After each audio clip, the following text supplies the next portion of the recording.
जय छत्रपती शिवराय। नमस्कार मंडळी, आज आपण चाललो आहोत श्री वेताळ गुरु म्हणजेच श्री वेताळबा मंदिर रेवणगाव येथे। सांगली जिल्ह्यामधील खानापूर तालुका आणि त्यामधील हे रेवणगाव। तर रेवणगावमध्ये श्री वेताळ गुरु म्हणजे श्री वेताळबा मंदिर हे जे खूप प्रसिद्ध असं मंदिर आहे आणि त्याच्या पाठीमागे एक परंपराही आहे। तर ते आजच्या व्हिडिओमध्ये आपण थोडक्यात पाहणार आहोत। तर थोडंसं काय आहे की मी रस्त्याचा व्हिडिओ यासाठी दाखवला की तुम्हाला त्याची आयडिया यावी की रस्ता कसा आहे।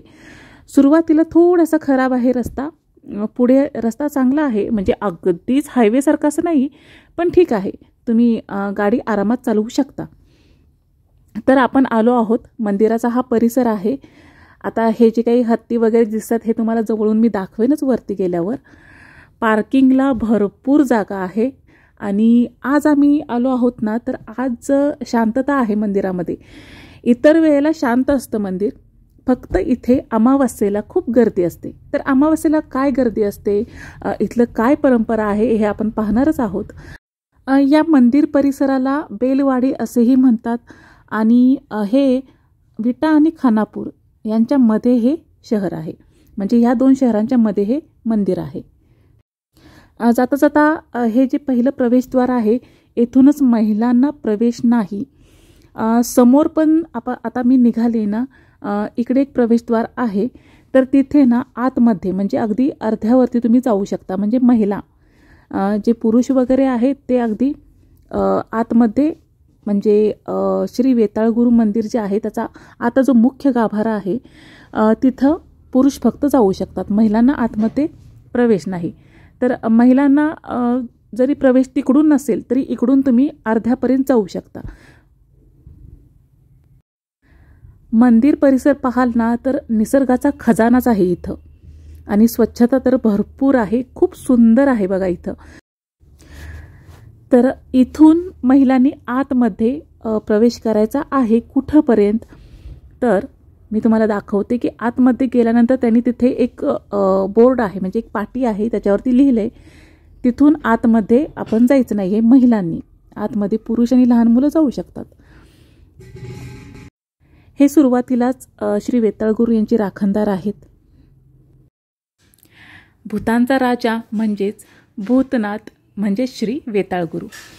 तर भूतांना मांसाहार लागतो म्हणून इथे एक परंपरा आहे की मंदिराच्या बाहेर तिथे अमावास्येला बोकडाचा बळी दिला जातो आणि त्याचं वाटप होतं। तिथे एक शेड आहे, मी दाखवेन तुम्हाला पुढे।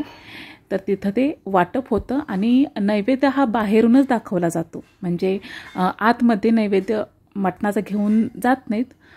थोडंसं जिथं बाहेर मी तुम्हाला महिलांनी आत जाऊ नये प्रवेश वगैरे लिहिलेलं होतं, त्याच्याच बाहेरून तो नैवेद्य दाखवला जातो। आणि इथे नवनाथ महाराजांचंही मूर्ती आहे, नवनाथ महाराजांचीही पूजा केली जाते, तर त्याच्या पाठीमागेही आख्यायिका आहे। आता या पाठीमागे मी तुम्हाला जे नवनाथ मंदिरं आहेत त्यातली काही मंदिरं मी तुम्हाला दाखवलेली आहेत, काही आपले दुसऱ्या चॅनलवरतीही आहेत आणि अजूनही मी ते व्हिडिओ बनवणार आहे आणि ते तुमच्यापर्यंत मी घेऊन येण्याचा लवकरात लवकर मी प्रयत्न करणार आहे। श्रावण महिन्यामध्ये तिथं खूप असं उत्सव वगैरे असतात, त्यावेळेला मी ते व्हिडिओ बनवेन। आता तुम्ही म्हणाल की महिलांना आतमध्ये प्रवेश नाही, मग हा व्हिडिओ कुणी बनवला आणि तुमचा आवाज येतोय, तर नाही, याच्यामध्ये मी फक्त ऑडिओ फिल केलेला आहे। व्हिडिओ मात्र माझ्या अहोंनी बनवला आहे, म्हणजेच आपल्या चॅनलचे दिनेश राव आहेत, त्यांनी हा व्हिडिओ आतमधून शूट केलाय। त्यामुळे हा जर काही गैरसमज झाला असेल तर प्लीज तो दूर करा। इथे आतमध्ये मी व्हिडिओ शूटला आले नव्हते, मी बाहेरूनच दर्शन घेतलं। जिथला जो रूल असेल, जिथला जो नियम असेल त्याचं पालन करणं हे आपलं पहिलं कर्तव्य असतं। तिथे आपण वाद वगैरे घालू शकत नाही की का बरं आम्हाला हे नाही ते नाही, आम्हाला प्रवेश नाही, असं काही नाही।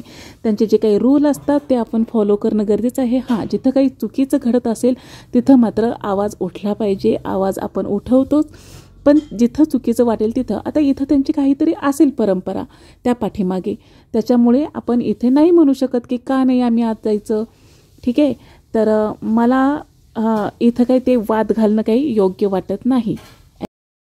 जिथे गरज असेल तिथे मात्र आम्ही बोलतो, त्याच्यावरती आम्ही ॲक्शन घेतो.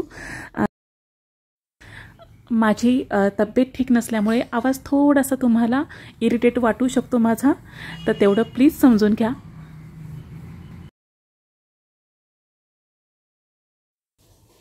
तर मी मगाशी म्हटलं तुम्हाला की जो बळी दिला जातो तो बाहेर दिला जातो. हे जे दिसते ना तुम्हाला चुली वगैरे मांडलेल्या, इथं हे जेवण वगैरे म्हणजे जो काही तो नैवेद्य असतो तो बनवला जातो आणि तो बाहेरूनच त्याचा नैवेद्य दाखवला जातो.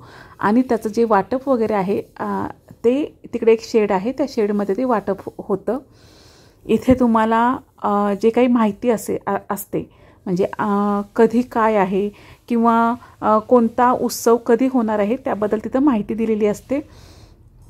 आता या बाजूला तुम्ही आलात की तुम्हाला मस्त त्यांनी एक असं गार्डन केलेलं आहे, बसण्यासाठी आहे, लहान मुलांना खेळण्यासाठी आहे, खूप सुंदर असं आहे. आणि श्रावण महिन्यात तर इथं एकदम छान असं वातावरण होऊन जातं, कारण इथं ना हिरवळ खूप आहे. आता थोडंसं पावसाला थोडी सुरुवात झाली, अजून पाऊस मान्सूनचा नाही आहे, त्याच्यामुळे ज्यावेळेला सुरुवात होईल तेव्हा तर हे अतिशय म्हणजे असतं ना की पृथ्वीवरचा स्वर्ग असंच ते दिसणार आहे. इथे ना ठिकठिकाणी असे पाट्या लावलेल्या आहेत बघा, बोर्ड लावलेले आहेत की किमान एक तरी झाड लावा.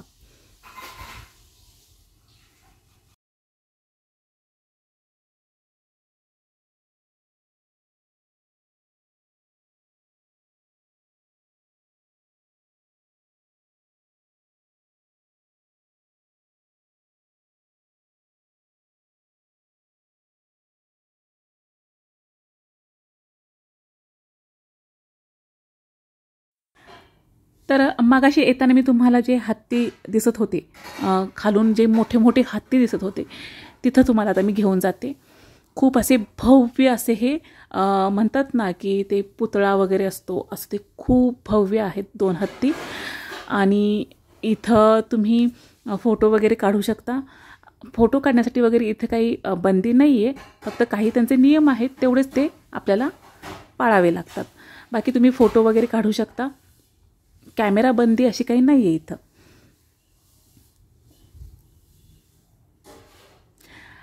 तर इथे तुम्हाला जर असं वाटलं की आम्हाला राहायचं आहे किंवा इथे काही सोय आहे का, तर हो, यांचं भक्तनिवास आहे. यांनी तीही सोय केलेली आहे भक्तनिवासची. हे जे पार्किंग इथं आपण गाडी लावली होती, हे बघा, हे आहे भक्तनिवास. धन्यवाद.